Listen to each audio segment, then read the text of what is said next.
Hello, and welcome back to the second to last section of 100 Years of Solitude by Gabriel Garcia Marquez.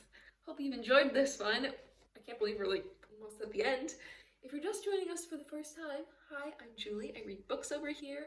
We're almost done with this one, so if you want to check out from the beginning, I have a playlist. You can start from the beginning or just, go back a few videos and find the start or wherever you happen to be at. So we're going to finish up this book this week, and then I'm going to just tease the cover of our next read. I'm going to try to cover up the title here. But this is our next read. Perhaps you know it. All right, so that's our next read. But we're going to finish this one up first. If you're liking it, give me a little thumb. And yeah, let's get started. We're on page 377. Let's go. Amaranta Ursula returned with the first angels of December, driven on a sailor's breeze, leading her husband by a silk rope tied around his neck.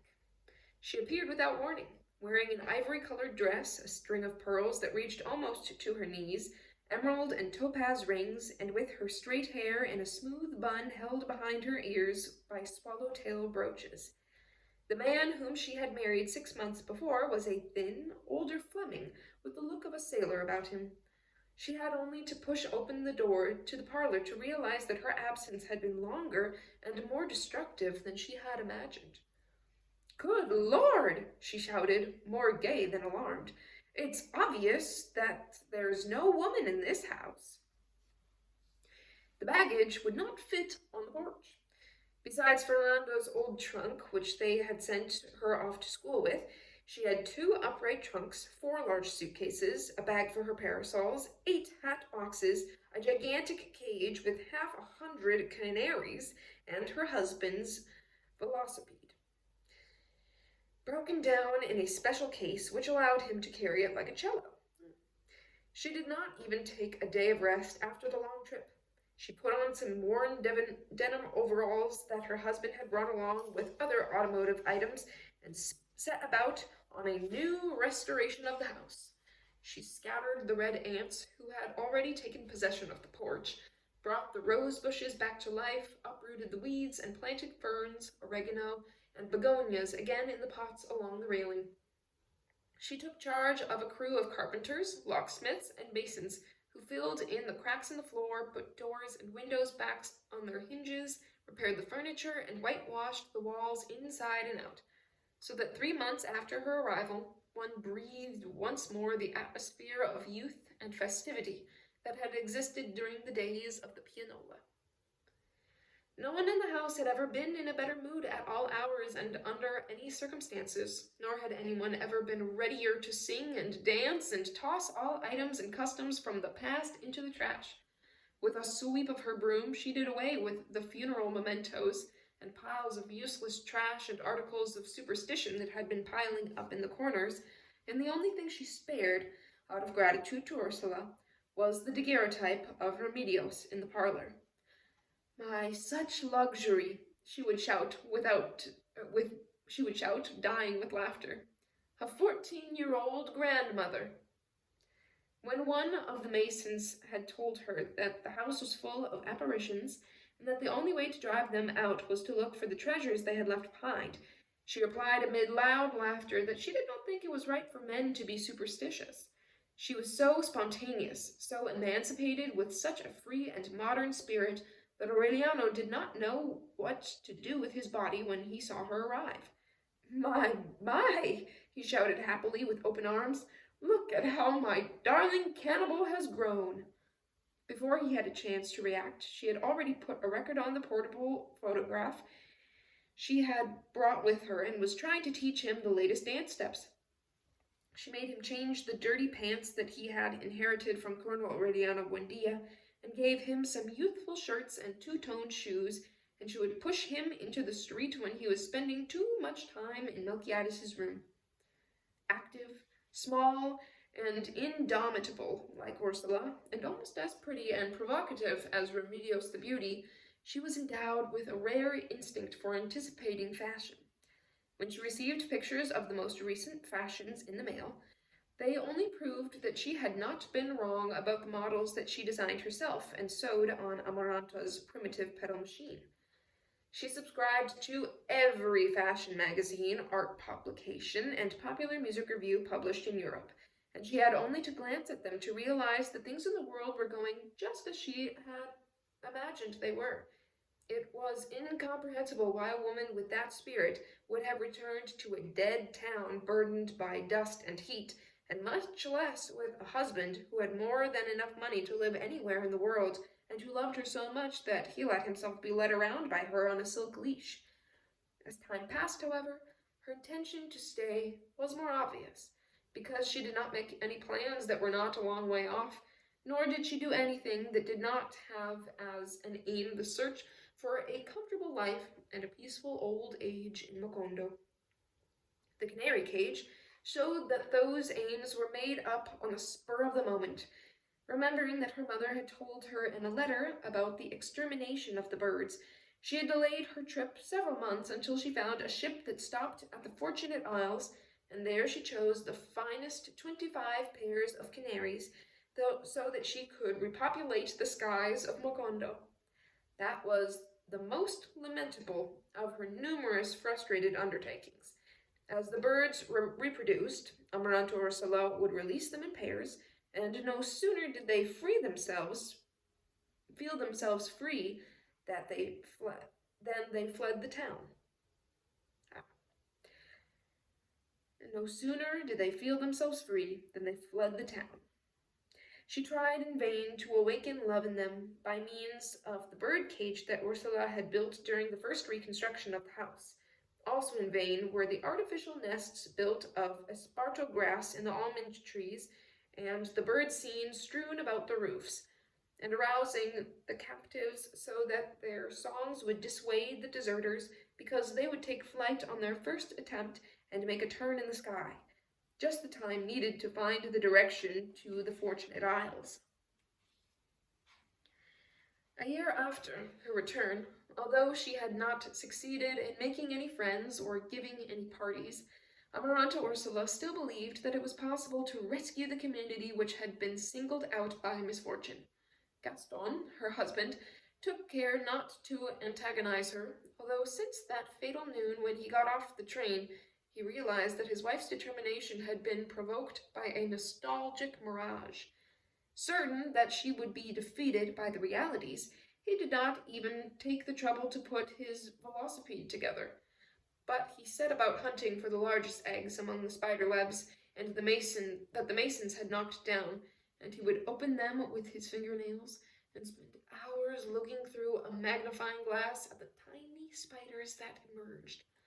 Later on, thinking that Amaranta Ursula was continuing with her repairs so that her hands would not be idle, he decided to assemble the handsome bicycle, on which the front wheel was much larger than the rear one, and he dedicated himself to the recapture and curing of every native insect he could find in the region, which he sent in jam jars to his former professor of natural history at the University of Liège, where he had done advanced work in etymology, although his main vocation was that of aviator. When he rode the bicycle, he would wear acrobat's tights, gaudy socks, and a Sherlock Holmes cap.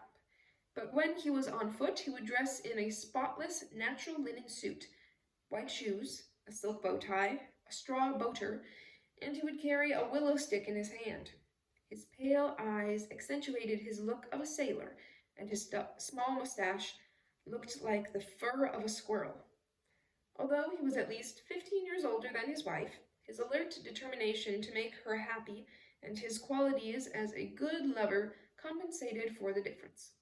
Actually, those who saw that man in his 40s with careful habits, with the leash around his neck and his curious bicycle, would not have thought that he had made a pact of unbridled love with his wife, and that they both gave in to the reciprocal drive in the least adequate of places and wherever the spirit moved them, as they had done since they had begun to keep company, and with a passion that the passage of time and the more and more unusual circumstances deepened and enriched.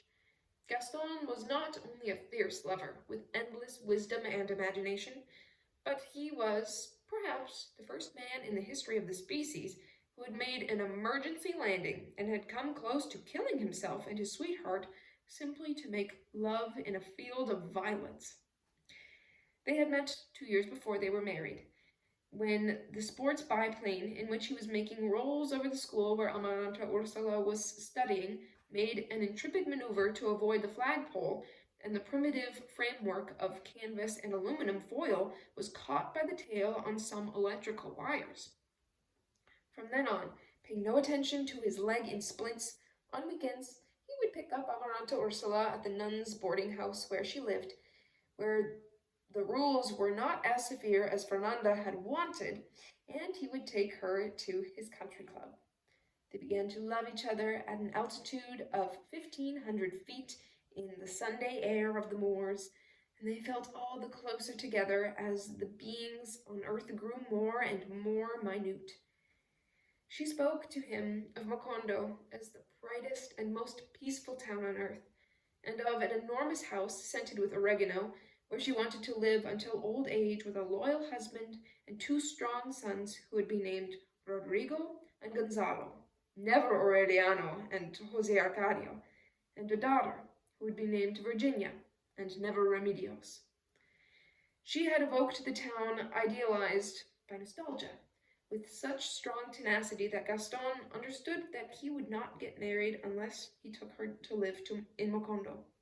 He agreed to it, as he agreed later on to the leash, because he thought it was a passing fancy that could be overcome in time. But when 2 years in Macondo had passed, and Amaranta Ursula was as happy as on the first day, he began to show signs of alarm. By that time, he had dissected every dissectable insect in the region, he spoke Spanish like a native, and he had solved all of the crossword puzzles in the magazines that he received in the mail. He did not have the pretext of climate to hasten their return, because nature had endowed him with a colonial liver which resisted the drowsiness of siesta time and water that had vinegar worms in it. He liked the native cooking so much that once he ate 82 iguana eggs at one sitting. Amaranta Ursula, on the other hand, had brought in by train fish and shellfish in boxes of ice, canned meats, and preserved fruits, which were the only things she could eat, and she still dressed in European style and received designs by mail in spite of the fact that she had no place to go and no one to visit, and by that time her husband was not in a mood to appreciate her short skirts, her tilted felt hat, and her 7-strand necklaces. Her secret seemed to lie in the fact that she always found a way to keep busy, resolving domestic problems that she herself had created, and doing a poor job on 1,000 things that she would fix on the following day with a pernicious diligence that made one think of Fernanda and the hereditary vice of making something just to unmake it. Her festive genius was still so alive then, that when she received new records, she would invite Gaston to stay in the parlor until very late to practice the dance steps that her schoolmates described to her in sketches, and they would generally end up making love on the Viennese rocking chairs or on the bare floor. The only thing that she needed to be completely happy was the birth of her children, but she respected the pact she had made with her husband not to have any until they had been married for 5 years. Looking for something to fill his idle hours with, Gaston became accustomed to spending the morning in Melchiades's room with the shy Aureliano. He took pleasure in recalling with him the most hidden corners of his country, which Aureliano knew as if he had spent much time there. When Gaston asked him what he had done to obtain knowledge that was not in the encyclopedia, he received the same answer as Jose Arcadio: everything is known. In addition to Sanskrit, he had learned English and French and a little Latin and Greek.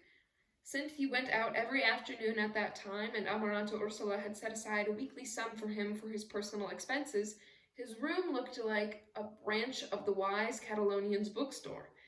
He read avidly until late at night, Although from the manner in which he referred to his reading, Gaston thought that he did not buy the books in order to learn, but to verify the truth of his knowledge, and that none of them interested him more than the parchments, to which he dedicated most of his time in the morning. Both Gaston and his wife would have liked to incorporate him into the family life, but Aureliano was a hermetic man, with a cloud of mystery that time was making denser. It was such an unfathomable condition that Gaston failed in his efforts to become intimate with him and had to seek other pastimes for his idle hours.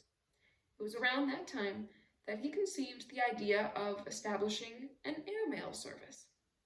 It was not a new project. Actually, he had it fairly well advanced when he met Amaranta Ursula, except that it was not for Macondo, but for the Belgian Congo, where his family had investments in palm oil. The marriage and the decision to spend a few months in Macondo to please his wife had obliged him to postpone it. But when he saw that Amaranta Ursula was determined to organize a commission for public improvement, and even laughed at him when he hinted at the possibility of returning, he understood that things were going to take a long time, and he re-established contact with his forgotten partners in Brussels, thinking that it was just as well to be a pioneer in the Caribbean as in Africa. While his steps were progressing, he prepared a landing field in the old enchanted region, which at that time looked like a plain of crushed flintstone, and he studied the wind direction, the geography of the coastal region, and the best routes for aerial navigation, without knowing that his diligence, so similar to that of Mr. Herbert, was filling the town with the dangerous suspicion that his plan was not to set up roots, but to plant banana trees. Enthusiastic over an idea that, after all, might justify his permanent establishment in Macondo, he took several trips to the capital of the province, met with authorities, obtained licenses, and drew up contracts for exclusive rights. In the meantime, he maintained a correspondence with his partners in Brussels, which resembled that of Fernanda with the invisible doctors, and he finally convinced them to ship the first airplane under the care of an expert mechanic who would assemble it in the nearest port and fly it to Macondo. 1 year after his first meditations and meteorological calculations, trusting in the repeated promises of his correspondence, he had acquired the habit of strolling through the streets, looking at the sky, hanging on to the sound of the breeze, in hopes that the airplane would appear. Although she had not noticed it, the return of Amaranta Ursula had brought on a radical change in Aureliano's life. After the death of José Arcadio, he had become a regular customer at the wise Catalonian's bookstore. Also, the freedom that he enjoyed then, and the time at his disposal, awoke in him a certain curiosity about the town, which he came to know without any surprise. He went through the dusty and solitary streets, examining with scientific interest the inside of houses in ruin, the metal screens on the windows broken by rust, and the dying birds, and the inhabitants bowed down by memories. He tried to reconstruct in his imagination the annihilated splendor of the old banana company town, whose dry swimming pool was filled to the brim with rotting men's and women's shoes, and in the houses of which, destroyed by ryegrass, he found the skeleton of a German shepherd dog still tied to a ring by a steel chain, and a telephone that was ringing until he picked it up, and an anguished and distant woman spoke in English, and he said, yes, that the strike was over, that 3,000 dead people had been thrown into the sea, that the banana company had left, and that Macondo finally had peace after many years. Those wanderings led him to the prostrate red light district, where in other times bundles of banknotes had been burned to liven up the revels, and which at that time was a maze of streets more afflicted and miserable than the others, with a few red lights still burning, and with deserted dance halls adorned with the remnants of wreaths where the pale, fat widows of no one, the French great-grandmothers, and the Babylonian matriarchs were still waiting beside their phonographs. Aureliano could not find anyone who remembered his family, not even Colonel Aureliano Buendia, except for the oldest of the West Indian Negroes, an old man whose cottony hair gave him the look of a photographic negative, and who was still singing the mournful sunset psalms in the door of his house. Aureliano would talk to him in the tortured papiamento that he had learned in a few weeks, and sometimes he would share his chicken head soup, prepared by the great-granddaughter, with him. She was a large black woman with solid bones and the hips of a mare, teats like live melons, and a round and perfect head armored with a hard surface of wiry hair which looked like a medieval warrior's mail headdress. Her name was Nigromanta. In those days, Aureliano lived off the sale of silverware, candlesticks, and other bric-a-brac from the house. When he was penniless, which was most of the time, he got people in the back of the market to give him the chicken heads that they were going to throw away, and he would take them to Nigromanta to make her soups, fortified with purslane and seasoned with mint. When the great-grandfather died, Aureliano stopped going by the house, but he would run into Nigromanta under the dark almond trees on the square, using her wild animal whistles to lure the few night owls. Many times he stayed with her, speaking in papiamento about chicken head soup and other dainties of misery, and he would have kept right on if she had not let him know that his presence frightened off customers. Although he sometimes felt the temptation, and although Nigromanta herself might have seemed to him as the natural culmination of a shared nostalgia, he did not go to bed with her. So, Aureliano was still a virgin when Amaranta Ursula returned to Macondo and gave him a sisterly embrace that left him breathless. Every time he saw her, and worse yet, when she showed him the latest dances, he felt the same spongy release in his bones that had disturbed his great-great-grandfather when Pilar Tanera made her pretexts about the cards in the granary. Trying to squelch the torment, he sank deeper into the parchments and eluded the innocent flattery of that aunt who was poisoning his night with a flow of tribulation. But the more he avoided her, the more the anxiety with which he waited for her stony laughter, her howls of a happy cat, and her songs of gratitude, agonizing in love at all hours and in the most unlikely parts of the house. One night, 30 feet from his bed, on the silver workbench, the couple with unhinged bellies broke the bottles and ended up making love in a pool of muriatic acid. Aureliano not only could not sleep for a single second, but he spent the next day with a fever, sobbing with rage. The first night that he waited for Nigromanta to come to the shadows of the almond trees, it seemed like an eternity, pricked as he was by the needles of uncertainty and clutching in his fist the peso and 50 cents that he had asked Amaranta Ursula for, not so much because he needed it as to involve her, debase her, prostitute her in his adventure in some way.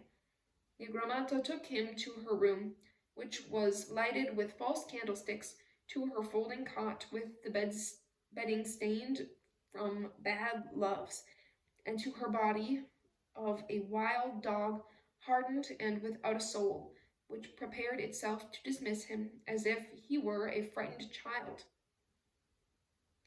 And suddenly it found a man whose tremendous power demanded a movement of seismic readjustment from her insides. They became lovers.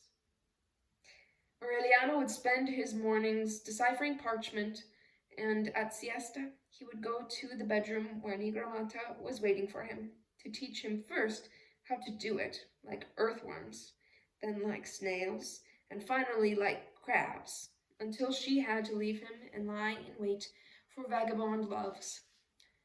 Several weeks passed before Aureliano discovered that around her waist she wore a small belt that seemed to be made out of a cello string, but which was hard as steel and had no end, as if it had been born and grown with her. Almost always, between loves, they would eat naked in the bed, in the hallucinating heat and under the daytime stars that the rust had caused to shine on the zinc ceiling. It was the first time that Negromanta had had a steady man, a bone crusher from head to toe, and she herself said, dying with laughter, and she had even begun to get romantic illusions when Aureliano confided in her about his repressed passion for Amaranta Ursula, which he had not been able to cure with the substitution, but which was twisting him inside all the more as experience broadened the horizons of love. After that, Negromanta continued to receive him with the same warmth as ever, but she made him pay for her services so strictly that when Aureliano had no money, she would make an addition to his bill, which was not figured in numbers, but by marks that she made with her thumbnail behind the door. At sundown, while she was drifting through the shadows in the square, Aureliano was going along the porch like a stranger, scarcely greeting Amaranta Ursula and Gaston, who usually dined at that time, and shutting himself up in his room again, unable to read or write or even think because of the anxiety brought on by the laughter, the whispering, the preliminary frolics, and the explosions of agonizing happiness that capped the nights in the house. That was his life 2 years before Gaston began to wait for the airplane, and it went on the same way on the afternoon that he went to the bookstore of the wise Catalonian and found 4 ranting boys in a heated argument about the methods used to kill cockroaches in the Middle Ages. The old bookseller, knowing about Aureliano's love for books that had been read only by the venerable Bede, urged him with a certain fatherly malice to get into the discussion.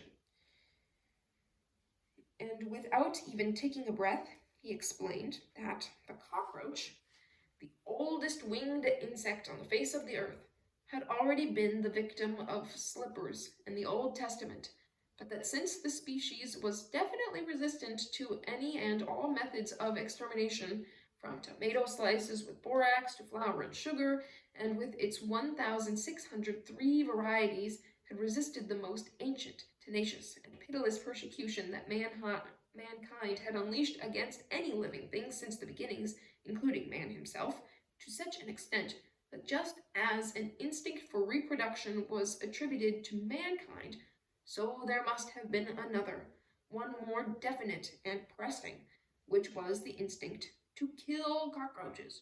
And if the latter had succeeded in escaping human ferocity, it was because they had taken refuge in the shadows, where they became invulnerable because of man's congenital fear of the dark.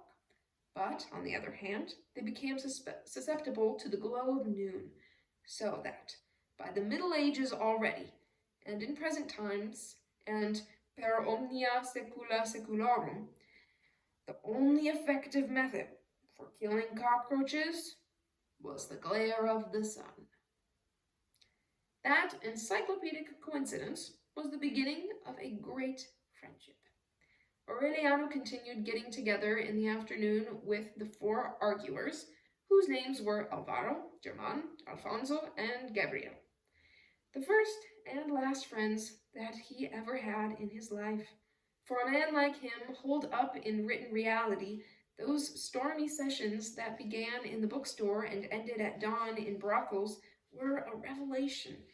It had never occurred to him until then to think that literature was the best plaything that had ever been invented to make fun of people, as Alvaro demonstrated during one night of revels. Some time would have to pass before Aureliano realized that such arbitrary attitudes had their origins in the example of the wise Catalonian, for whom wisdom was worth nothing. Wisdom was worth nothing if it could not be used to invent a new way of preparing chickpeas. The afternoon on which Aureliano gave his lecture on cockroaches, the argument ended up in the house of the girls who went to bed because of hunger, a brothel of lies on the outskirts of Macondo. The proprietress was a smiling Mama Santa, tormented by a mania for opening and closing doors. Her eternal smile seemed to have been brought on by the credulity of her customers, who accepted as something certain an establishment that did not exist except in the imagination, because even the tangible things there were unreal. The furniture that fell apart when one sat on it, the disemboweled phonograph with a nesting hen inside, the garden of paper flowers, the calendars going back to the years before the arrival of the banana company, the frames with prints cut out of magazines that had never been published, even the timid little horse who came from the neighborhood. When the proprietress informed them that customers had arrived, they were nothing but an invention. They would appear without any greeting in their little flower dresses left over from days when they were 5 years younger, and they took them off with the same innocence with which they had put them on. And in the paroxysms of love, they would exclaim, "Good heavens, look how that roof is falling in!" And as soon as they got their peso and 50 cents, they would spend it on a roll with cheese that the proprietress sold them, smiling more than ever, because only she knew that the meal was not true either. Aureliano, whose world at that time began with Melquiades's parchments and ended in Nigromanta's bed, found a stupid cure for timidity in the small imaginary brothel. At first, he could get nowhere, in rooms where the proprietress would enter during the best moments of love and make all sorts of comments about the intimate charms of the protagonists.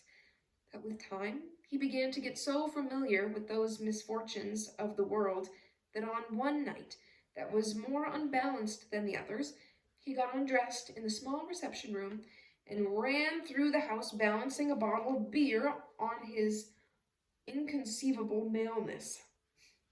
He was the one who made fashionable the extravagances that the proprietress celebrated with her eternal smile.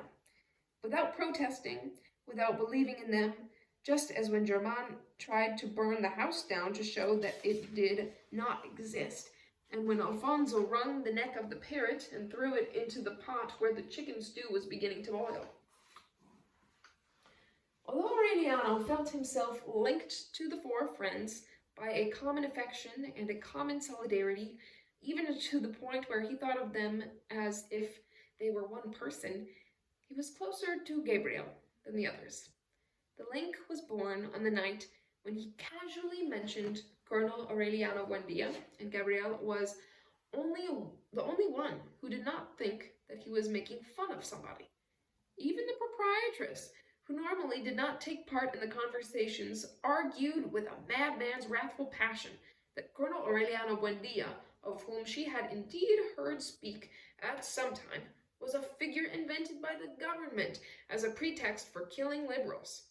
Gabriel, on the other hand, did not doubt the reality of Colonel Aureliano Buendia because he had been a companion in arms and inseparable friend of his great-great-grandfather, Colonel Gerinaldo Marquez. Those fickle tricks of memories were even more critical when the killing of the workers was brought up. Every time that Aureliano mentioned the matter, not only the proprietress, but some people older than she would repudiate the myth of the workers hemmed in at the station, and the train with 200 cars loaded with dead people, and they would even insist that, after all, everything had been set forth in judicial documents and in primary school textbooks, that the banana company had never existed, so that Aureliano and Gabriel were linked by a kind of complicity, based on real facts that no one believed in, and which had affected their lives to the point that both of them found themselves off course in the tide of a world that had ended and of which only the nostalgia remained. Gabriel would sleep wherever time overtook him. Aureliano put him up several times in the silver workshop, but he would spend his nights awake, disturbed by the noise of the dead people who walked through the bedrooms until dawn. Later, he turned him over to Nigramanta, who took him to her well-used room, where she was free and put down his account with vertical marks behind the door in the few spaces left free by Aureliano's debts. In spite of their disordered life, the whole group tried to do something permanent at the urging of the wise Catalonian. It was he, with his experience as a former professor of classic literature and his storehouse of rare books, who got them to spend a whole night in search of the 37th dramatic situation in a town where no one had any interest anymore in going beyond primary school. Fascinated by the discovery of friendship, bewildered by the enchantments of a world which had been forbidden to him by Fernando's meanness, Aureliano abandoned the scrutiny of the parchments precisely when they were beginning to reveal themselves as predictions in coded lines of poetry. But the subsequent proof that there was time enough for everything, without having to give up the brothels, gave him the drive to return to Melquiades's room, having decided not to flag in his efforts until he discovered the last keys. That was during the time that Gaston began to wait for the airplane, and Amaranta Ursula was so lonely that one morning she appeared in the room. "Hello, cannibal," she said to him. "Back in your cave again?" She was irresistible. With a dress she had designed and one of the long shad vertebra necklaces that she herself had made. She had stopped using the leash, convinced of her husband's faithfulness, and for the first time since her return she seemed to have a moment of ease. Aureliano did not need to see her to know that she had arrived. She put her elbows on the table, so close and so helpless that Aureliano heard the deep sound of her bones, and she became interested in the parchments. Trying to overcome his disturbance, he grasped at the voice that he was losing, the life that was leaving him, the memory that was turning into a petrified polyp, and he spoke to her about the priestly destiny of Sanskrit, the scientific possibility of seeing the future, showing through in time as one sees what is written on the back of a sheet of paper through the light, the necessity of deciphering the predictions so that they would not defeat themselves, and the centuries of Nostradamus and the destruction of Cantabria predicted by Saint Milanus. Suddenly, without interrupting the chat, moved by an impulse that had been sleeping in him since his origins, Aureliano put his hand on hers, thinking that that final decision would put an end to his doubts. She grabbed his index finger with the affectionate innocence with which she had done so in childhood, however, and she held it while he kept on answering questions. They remained like that, linked by icy index fingers that did not transmit anything in any way until she awoke from her momentary dream and slapped her forehead with her hand. "The ants!" she exclaimed. And then she forgot about the manuscripts, went to the door with a dance step, and from there she threw Aureliano a kiss with the tips of her fingers as she said goodbye to her father on the afternoon when they sent her to Brussels. "You can tell me later," she said. "I forgot that today's the day to put quicklime on the anthills." She continued, going to the room occasionally when she had something to do in that part of the house, and she would stay there for a few minutes while her husband continued to scrutinize the sky. Encouraged by that change, Aureliano stayed to eat with the family at that time as he had not done since the first months of Amaranta Ursula's return. Gaston was pleased.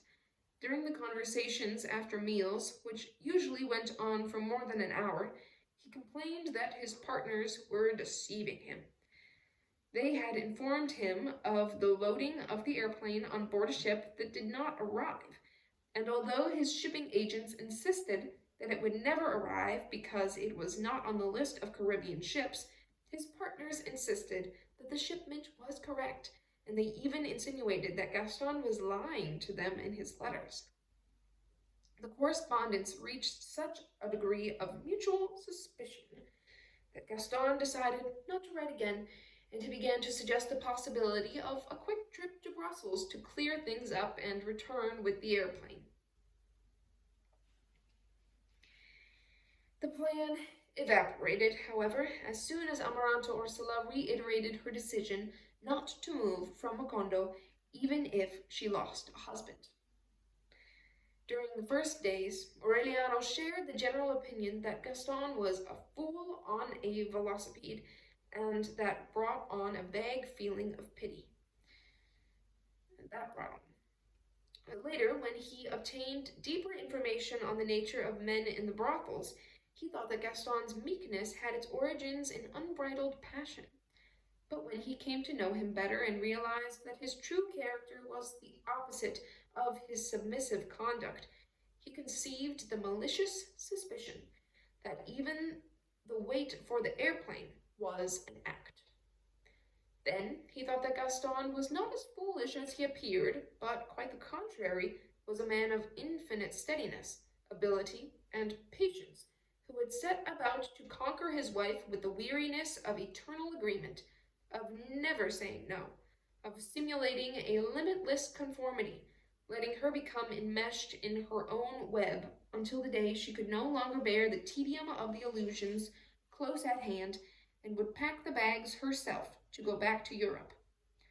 Aureliano's former pity turned into a violent dislike. Gaston's system seemed so perverse to him that at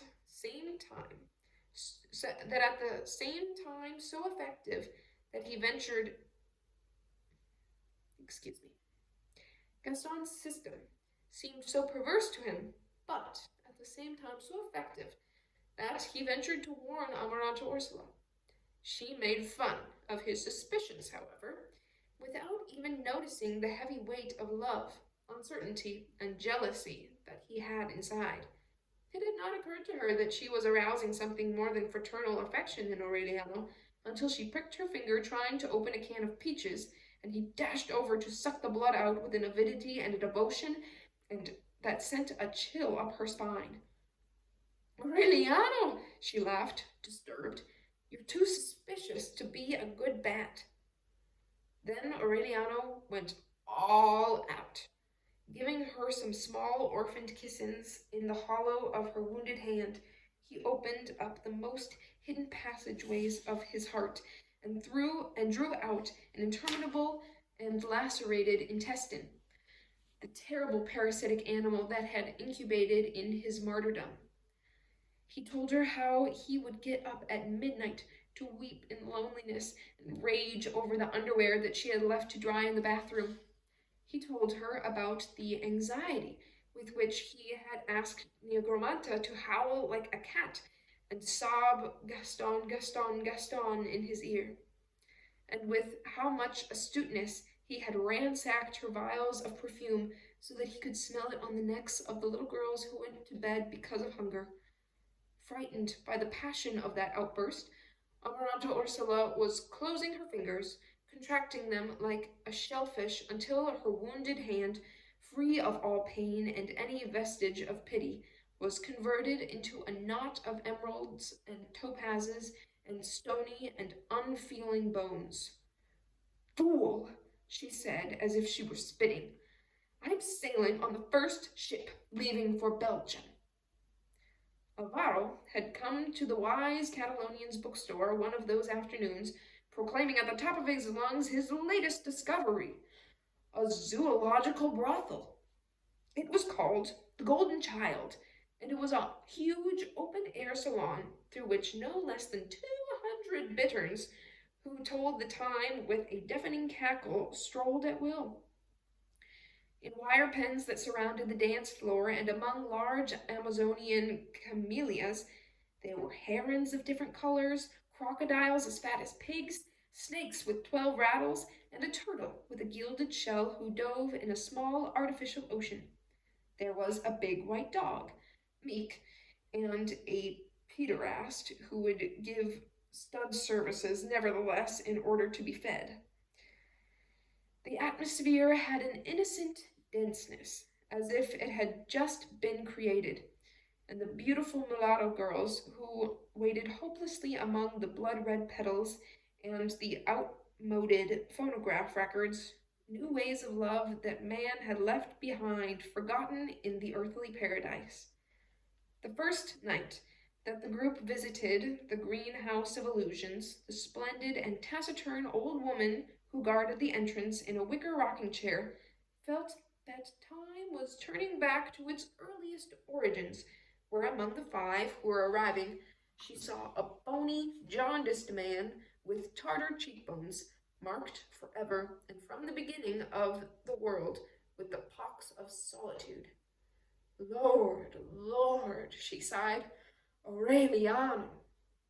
She was seeing Colonel Aureliano Buendia once more as she had seen him in the light of a lamp, long before the wars, long before the desolation of glory and the exile of disillusionment, that remote dawn when he went to her bedroom to give the first command of his life, the command to give him love.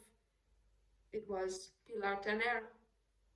Years before, when she had reached 145 years of age, she had given up the pernicious custom of keeping track of her age, and she went on living in the static and marginal time of memories in a future perfectly revealed and established, beyond the futures disturbed by the insidious snares and suspicions of her cards. From that night on, Aureliano took refuge in the compassionate tenderness and understanding of his unknown great-great-grandmother. Sitting in her wicker rocking chair, she would recall the past, reconstruct the grandeur and misfortunes of the family and the splendor of Macondo, which was now erased, while Alvaro frightened the crocodiles with his noisy laughter, and Alfonso invented outlandish stories about the bitterns who had picked out the eyes of 4 customers who misbehaved the week before, and Gabrielle was in the room of the pensive mulatto girl who did not collect in money but in letters to a smuggler boyfriend who was in prison on the other side of the Orinoco because the border guards had caught him and made him sit on a chamber pot that filled up with a mixture of shit and diamonds. That true brothel, with that maternal proprietress, was the world of which Aureliano had dreamed during his prolonged captivity. He felt so well, so close to perfect companionship, that he thought of no other refuge on the afternoon on which Amaranta Ursula had made his illusions crumble. He was ready to unburden himself with words so that someone could break the knots that bound his chest. But he only managed to let out a fluid, warm, and restorative weeping in Pilar Ternera's lap. She let him finish, scratching his head with the tips of her fingers, and without his having revealed that he was weeping from love, she recognized immediately the oldest sobs in the history of man. "It's all right, child," she consoled him. "Now tell me who it is." When Aureliano told her, Pilar Ternera let out a deep laugh, the old expansive laugh that ended up as a cooing of doves. There was no mystery in the heart of a Buendia that was impenetrable for her, because a century of cards and experience had taught her that the history of the family was a machine with unavoidable repetitions, a turning wheel that would have gone on spilling into eternity were it not for the progressive and irremediable wearing of the axle. "Don't you worry," she said, smiling. "Wherever she is right now, she's waiting for you." It was 4:30 in the afternoon when Amaranta Ursula came out of her bath. Aureliano saw her go by his room with a robe of soft folds and a towel wrapped around her head like a turban. He followed her almost on tiptoes, stumbling from drunkenness, and he went into the nuptial bedroom just as she opened the robe and closed it again in fright. He made a silent signal toward the next room, where the door was half open, and where Aureliano knew that Gaston was beginning to write a letter. Go away, she said voicelessly. Aureliano smiled, picked her up by the waist with both hands like a pot of begonias, and dropped her on her back on the bed. With a brutal tug, he pulled off her bathrobe before she had time to resist, and he loomed over an abyss of newly washed nudity, whose skin color, lines of fuzz, and hidden moles had all been imagined in the shadows of the other rooms. Amaranta Ursula defended herself sincerely with the astuteness of a wise woman, weaseling her slippery, flexible, and fragrant weasel's body as she tried to knee him in the kidneys and scorpion his face with her nails, but without either of them giving a gasp that might not have been taken for the breathing of a person watching the meager April sunset through the open window. Oh, hold on. I did not get that. But without either of them giving a gasp that might not have been taken for the breathing of a person, watching the meager April sunset through the open window. It was a fierce fight, a battle to the death, but it seemed to be without violence, because it consisted of distorted attacks and ghostly evasions, slow, cautious, solemn, so that during it all there was time for the petunias to bloom, and for Gaston to forget about his aviator's dreams in the next room, as if they were two enemy lovers seeking reconciliation at the bottom of an aquarium. In the heat of that savage and ceremonious struggle, Amaranta Ursula understood that her meticulous silence was so irrational that it could awaken the suspicion of her nearby husband much more than the sound of warfare that they were trying to avoid. Then she began to laugh, with her lips tight together, without giving up the fight, but defending herself with false bites and de-weaseling her body little by little, until they both were conscious of being adversaries and accomplices at the same time, and the affray degenerated into a conventional gamble, and the attacks became caresses. Suddenly, almost playfully, like one more bit of mischief, Amaranta Ursula dropped her defense, and when she tried to recover, frightened by what she herself had made possible, it was too late. A great commotion immobilized her in her center of gravity, planted her in place, and her defensive will was demolished by the irresistible anxiety to discover what the orange whistles and the invisible globes on the other side of death were like. She barely had time to reach out her hand and grope for the towel, to put a gag between her teeth so that she would not let out the cat howls that were already tearing at her insides. And that is the end of this section. It's kind of the little